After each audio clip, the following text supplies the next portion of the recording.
Proseguiamo con The Chicken di Jacopo Pastorius e chiamerei qui sul palco di nuovo il grande Paolo Fresu. Un applauso grande.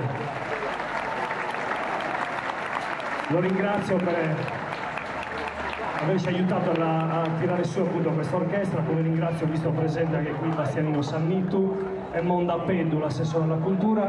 Ci hanno aiutato tantissimo a tirare su insieme all'Associazione Timing Jazz questo nuovo progetto.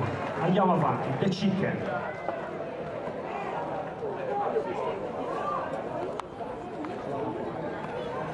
Arriva da voi, avete imparato a parlare.